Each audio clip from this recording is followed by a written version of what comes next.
Baik, sebelumnya Assalamualaikum warahmatullahi wabarakatuh. Perkenalkan, nama saya Raffi Arya Biseka dengan NIM G00251619 dan saya dari kelompok A6. Pada kesempatan kali ini, izinkanlah saya untuk melaporkan laporan praktikum anatomi blok 1.3 sistem digestif dan metabolisme. Langsung saja kita lanjut ke laporan yang pertama. Eh, Laporan yang pertama, Dava sedang maraton nonton One Piece dari episode 1. Ia melihat Zoro sering jadi angkat beban dan punya perut six pack. Dava juga ingin punya six pack seperti Zoro dan memutuskan untuk mulai latihan. Namun, ia bingung harus melatih otot apa sehingga ia bertanya pada kamu yang kebetulan sedang mempelajari anatomi abdomen. Untuk pertanyaan yang pertama, jelaskan pembagian lapisan dinding abdomen antara lateral dan posterior. Yang kedua, jelaskan mengenai sistem otot yang ada di abdomen. Dan yang ketiga, jelaskan mengenai organ retroperitoneal dan intraperitoneal. Langsung saja kita jawab pertanyaan yang pertama. Untuk pembagian lapisan dinding abdomen antara lateral ini terdiri dari 6 lapisan dari pasien superficial yakni kulit dan paling profunda yakni peritoneum parietal. Untuk lapisan yang paling superficial atau kulit ini tuh merupakan skin atau kulit ini merupakan lapisan paling superficial. Selanjutnya lebih ke dalam lagi ada fascia superficialis yang terdiri dari 3 fascia yakni fascia kamar, fascia scarpa dan fascia profunda. Untuk fascia kamar sendiri ini tuh merupakan lapisan yang memiliki banyak lemak dan dia tuh berfungsi sebagai tempat penyimpanan lemak sehingga rentan untuk mengalami penumpukan lemak. Untuk selanjutnya ada fascia scarpa. Nah, di fascia scarpa ini itu merupakan lapisan yang memiliki sedikit lemak. Dan yang terakhir ada fascia profunda. Nah, fascia profunda ini itu tuh merupakan lapisan tipis jaringan ikat yang menutupi muskulus.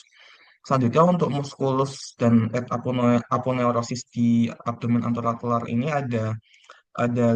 Yang pertama ada musculus obliquus externus abdominis. Yang kedua ada musculus obliquus internus abdominis. Yang ketiga ada musculus transversus abdominis. Yang keempat ada musculus rectus abdominis. Dan yang kelima ada musculus pyramidalis abdominis. Untuk lapisan yang keempat yakni fascia transversalis dan lapisan yang kelima ada fascia extraperitonealis yang terdiri dari jaringan lemak. Dan yang terakhir atau lapisan paling profunda ini bernama peritoneum parietal. Selanjutnya di sini ada pembagian lapisan dinding abdomen di posterior. Nah, di pembagian lapisan dinding abdomen posterior ini terdiri dari 5 lapisan dari yang paling superficial yakni kulit. Kemudian ada fascia superficialis dorsi dan yang ketiga ada musculus yang terbagi menjadi 4 lapisan. Untuk lapisan yang pertama dia ada yang namanya musculus latissimus dorsi yang di sini. Selanjutnya untuk lapisan yang lebih dalam atau lapisan kedua ini ada musculus obliquus externus abdominis dan musculus erector spinae di sini. Kemudian ada musculus longissimus dorsi dan yang keempat ada musculus serratus posterior inferior. Untuk lapisan yang ketiga ini ada musculus multifidus, musculus interspinalis dan musculus internus abdominis. Untuk lapisan yang keempat dia ada musculus quadratus lumborum, ada musculus iliopsoas dan musculus transversus abdominis. Untuk lapisan dinding abdomen posterior yang keempat ini ada fascia extraperitonealis yang terdiri dari jaringan lemak serta ada lapisan yang paling profunda dia ada peritoneum parietal. Selanjutnya kita lanjut ke sistem otot di abdomen anterolateral. Nah, di sini dapat dilihat berbagai struktur muskuli. Yang paling menonjol di sini ada musculus rectus abdominis. Nah, musculus rectus abdominis ini dia tuh yang membuat badan itu six pack. Kemudian eh, ada musculus obliquus externus abdominis. Nah, musculus obliquus externus abdominis ini tuh pola serabutnya itu tuh seperti huruf V. Dia tuh terbentang dari processus sipoideus sampai simfisis pubis. Kemudian ada musculus obliquus internus abdominis. Dia ini tuh dia tuh lebih profunda dari musculus obliquus externus abdominis. Dia tuh lapisan kedua dari flat muscle. Kemudian dia tuh pola serabutnya ini seperti huruf A. Kalau yang tadi kan seperti huruf V, yang ini seperti huruf A seperti itu. Kemudian dari bagian tengah dari dari aponeurosis otot ini tuh kemudian menyambung dengan linea alba. Untuk selanjutnya di sini ada musculus eh, transversus abdominis. Nah, transversus abdominis itu lapisan yang paling profunda. Kemudian di sini ada musculus piramidalus abdominis. Nah, musculus piramidalus abdominis itu terbentuk triangular dan itu tuh sangat kecil. Nah, otot musculus ini tuh tidak ada di setiap orang. Nah, letaknya ini ada di depan musculus rectus abdominis dan otot ini tuh berada di anterior rectus abdominis yang memiliki dasar di pubis. Seperti itu. Kemudian ada ligamentum inguinal. Mungkin bisa lanjut ke lapisan abdomen yang posterolateral. Nah, di sistem otot abdomen posterolateral ini tuh ada beberapa otot yang penting ya. Ini musculus quadratus lumborum yang berada di sini. Kemudian ada musculus psoas major yang di sini. Minor, maaf yang minor yang di sini. Kemudian ada musculus psoas major yang ada di sini sama sini. Kemudian ada musculus transversus abdominis dan musculus obliquus internus abdominis yang tadi itu seratnya tuh seperti huruf A dan kemudian ada musculus obliquus externus abdominis yang seratnya itu seperti huruf V. Kemudian ada musculus iliacus dan musculus psoas minor tendon. Selanjutnya untuk pertanyaan terakhir, yakni pertanyaan mengenai organ intraperitoneal dan retroperitoneal. Nah, apa yang dimaksud dengan organ intraperitoneal sendiri? Nah, organ intraperitoneal sendiri ini tuh dia tuh seluruh permukaan organnya itu tuh dilapisi oleh yang namanya peritoneum. Nah, contoh organ-organnya itu ada gastar, ada duodenum pas superior, kemudian ada jejunum, ileum, appendix, veriformis, colon transversum, colon sigmoideum, kemudian ada cauda pankreas dan lian serta hepar. Kemudian yang kedua, di sini ada uh, organ apa organ retroperitoneal. Nah, organ retroperitoneal ini tuh dilapisi peritoneum di permukaan anteriornya saja. Kalau intraperitoneal kan semuanya. Nah, contoh organ yang ada di retroperitoneal ini bisa disingkat dengan singkatan Fat Walker. Nah, di mana S itu tuh kelenjar suprarenal gland atau kelenjar suprarenal ini ada di sini. Kemudian ada A atau aorta di sini. Kemudian ada D atau duodenum, ini ada letaknya ada di sini. Kemudian ada P atau pankreas, pankreas ini yang ini. Kemudian ada ureter, ureter ini ada di sebelah sini. Kemudian ada kolon ascendant dan juga descendant. Untuk yang ascendant ini ada di sebelah sini, kemudian yang descendant ada yang di sebelah sini. Kemudian ada K atau kidney atau ginjal, ini di sini, ini ginjal kanan. Kemudian ada esophagus. Kemudian yang terakhir ini dia ada yang namanya rektum. Rektum ini berada di sini. Seperti itu. Dan selanjutnya untuk laporan yang kedua ini ada LO, yakni lama gemar menonton Tahun Boykun di YouTube. Setelah melihat dia makan mie pedas dan ayam goreng. Rama langsung memasak 2 bungkus mie pedas dan membeli 2 porsi ayam goreng. Keesokan harinya Rama curhat ke kamu karena merasakan sakit perut hingga kerongkongannya terasa panas. Kamu pun curiga Rama mengalami GERD. Nah, kemudian soalnya di sini ada jelaskan anatomi gaster beserta sphincter yang ada di gaster. Langsung saja kita jawab. Nah, sebelum kita mengetahui anatomi Gaster, nah kita perlu tahu dulu, nah Gaster itu apa? Nah, Gaster ini merupakan salah satu kelompok organ yang berada di traktus digestivus superior. Nah, dia tuh termasuk organ intraperitoneal dan terletak di perut atas. Nah, pada anatomi dia tuh merampati regio epigastrika, umbilicalis, dan hipokondriaca sinistra. Gaster ini tuh penting sebagai tempat pencernaan kimiawi makanan maupun tempat menyimpan makanan. Nah, untuk anatomi di gastar sendiri, nah gastar ini tuh terdiri dari 4 bagian. Yang pertama ada fundus gastricum. Nah, kemudian ada pars cardiaca, kemudian ada corpus gastricum dan pars pylorica. Nah, untuk yang bagian pertama atau fundus gastricum, nah fundus gastricum itu merupakan ujung buntu di bagian atas gastar yang dia tuh melebar. Nah, fundus gastricum ini tuh dapat melebar karena mengalami tekanan seperti gas dan cairan atau kombinasi dari keduanya. Kemudian dia tuh terdapat sebuah cekungan yang dinamakan ini namanya cardiaca notch. Dia tuh berada di cartilagus costalis 6. Kemudian yang kedua ada bagian pars cardiaca. Nah, di pars cardiaca ini dia tuh merupakan pintu masuk gaster. Di sini tuh jadi pintu masuk makanan.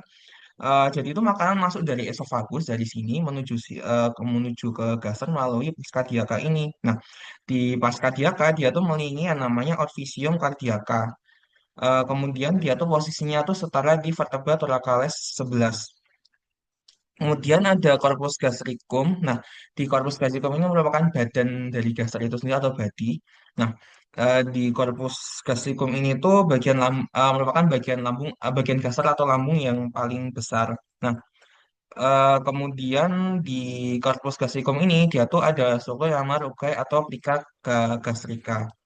Yang nanti akan saya jelaskan di belakang. Kemudian ada yang terakhir ada pars pylorica. Nah, eh, pars pylorica ada di sini. Nah, pars pylorica ini tuh merupakan tempat keluar lambung ke duodenum yang bentuknya tuh seperti corong. Nah, pars pyloricum ini itu tuh terdiri dari dua bagian. Yang pertama tuh ada antrum pyloricum. Nah, antrum pyloricum itu bagian pars pylorica yang paling besar. Kemudian ada kanalis piloricum. Nah, kanalis piloricum itu bagian pas pilorica yang lebih sempit dan terletak pada planum transpiloricum. Nah, pada akhir kanalis piloricum ini terdapat yang namanya musculus sphincter pylori sehingga kanalis piloricum menjadi lebih sempit.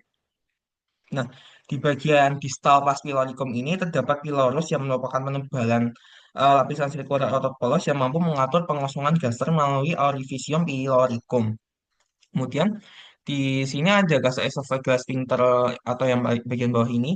Ini tuh terdiri dari musculus sphincter pylori. Kemudian ada curvatura gastrica mayor ini terdiri dari omentum maius. Kemudian ada curvatura gastrica minor terdiri dari omentum minus. Kemudian orificum cardiacum ini itu setinggi vertebra thoracalis 11 dan kemudian orificium pyloricum ini setara setinggi dengan vertebrae lumbalis 1. Lalu aja lanjut ke yang kedua, ini sphincter. Nah, sebelum kita bahas ke sphincter, tadi saya sempat menjelaskan di sini ada rugae dan gastric canal. Nah, rugae ini nanti saat ada makanan dia itu akan melebar. Sedangkan kalau nggak ada makan dia akan menyempit gitu. Nah, di sini tuh ada dua lubang digaster yang nanti berkaitan sama sphincternya. Yang pertama tuh ada orifisium cardiacum. Nah, orifisium cardiacum ini terletak di posterior catarago costalis 6 dan dia tuh setinggi sama vertebrae thoracalis 11. Nah, Division cardiacum ini merupakan tempat esofagus masuk ke gaster. Nah, di sini itu ada yang namanya sphincter gastroesophageal. Nah, jadi ini fungsinya tuh saat makanan berjalan turun melalui esofagus, ujung otot dari esofagus kan lagi peristaltik nih.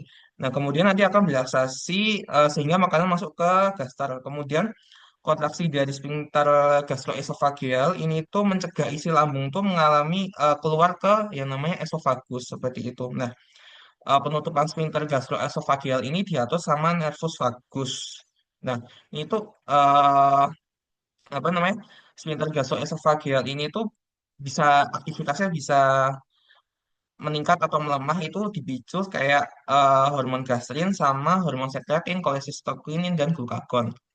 Kemudian yang kedua ada orifisium pyloricum. Nah, orifisium pyloricum ini itu tuh dia tuh tingginya setinggi vertebrae lumbalis 11. Nah, Orifisium pyloricum ini dia tuh dibentuk yang mana yang namanya kanalis pyloricus. Kemudian di sini itu ada yang namanya membentuk yang namanya musculus sphincter pyloricus. Nah, musculus sphincter pyloricus ini itu kayak suatu cincin. Nah, suatu cincin muskulum tebal yang berfungsi dia itu sebagai katup untuk mengatur kecepatan masuknya makanan ke duodenum. Nah, jadi nanti makanan yang ada di gasar ini nanti akan apa namanya diatur transportasinya ke duodenum sama yang namanya musculus sphincter pyloricus. Nah, dia tuh diinervasi musculus sphincter pyloricum ini diinervasi sama sabut motorik sistem simpatik untuk meningkatkan kontraksi dan sistem parasimpatis nervus vagus yaitu untuk menurunkan kontraksi. Selain itu juga di pylorus ini dia tuh dikendalikan oleh hormon di dinding gaster dan duodenum seperti itu.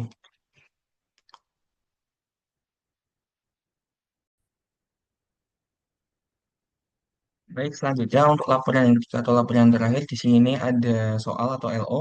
Kelakar seorang siswa kelas 11 merasa perutnya sakit sejak pagi.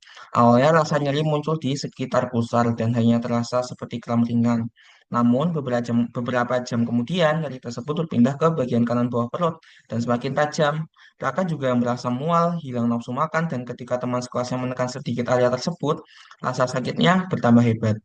Kemudian untuk soalnya di sini ada jelaskan letak-letak appendix, letak yang paling umum, cara pengukuran beserta nama garis dan titik pengukurannya. Langsung saja.